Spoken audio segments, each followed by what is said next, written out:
Have you ever found something small that completely shifted the way you see your life? Something so simple, but so strangely personal, it feels like the universe left it there just for you. Today, we're going to tell the story of Anna, a woman who found a second key to her apartment and realized it didn't belong to anyone except the version of herself she was about to become. Anna had always lived a quiet life. Same apartment for 8 years, same coffee cup every morning, same steps to the train, same face in the mirror, safe, predictable, almost invisible, but not unhappy. At least that's what she told herself. There's a strange comfort in routines until the day they start to feel like chains. It started on a Monday like any other. Anna came home late, tossed her keys into the dish by the door, and noticed something odd. There were 2 keys to her apartment. One was hers, worn, familiar, the other identical but newer. She blinked, picked it up, tried it. It opened the door just the same. She laughed at first. Maybe her landlord left a spare. Maybe she made a copy and forgot, but something didn't sit right. Anna wasn't forgetful, and no one else had reason to enter her home. For days, the second key sat untouched, a quiet mystery. Until one night, Anna couldn't sleep. She sat on her couch, staring at the key, and a thought surfaced. What if this key I sent here for someone else to enter? What if it's for me to leave? The thought scared her, but it also woke something up. She started noticing things she hadn't before. A stack of unfinished notebooks, a box of paintbrushes from a class she never took, shoes she never wore, books she bought but never opened.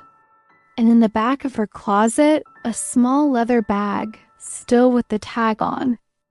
Inside was a note written in her own handwriting. For the trip you promised yourself. Anna didn't remember writing it, but somehow she knew she had. That night, she dreamed of trains, of city lights rushing past windows, of foreign languages and sunrises from hostel balconies. She woke up crying not from sadness, but from the sudden realization she had locked herself into a life she no longer chose. The second key wasn't for another person.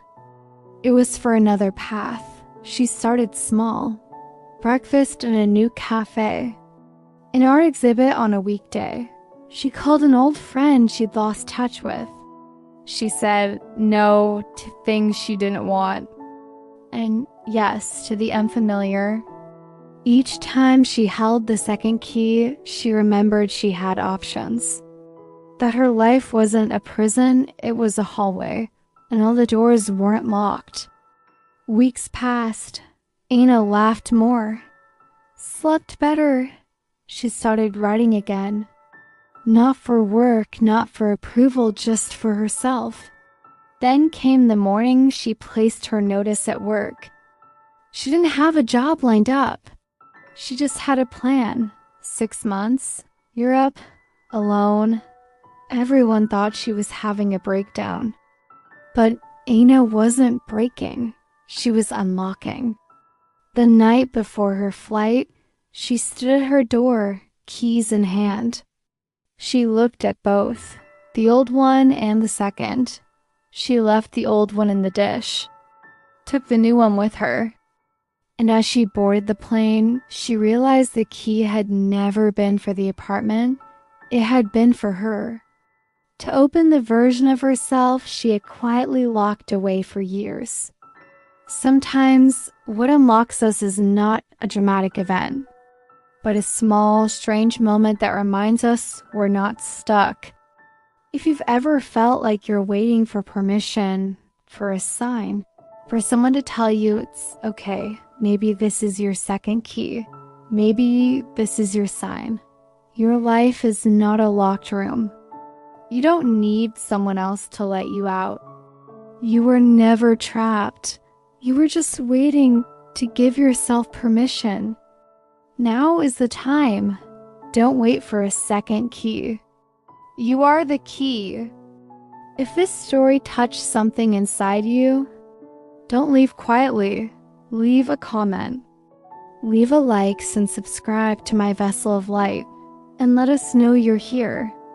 Because even silent stories deserve to be heard, and sometimes just showing up is enough.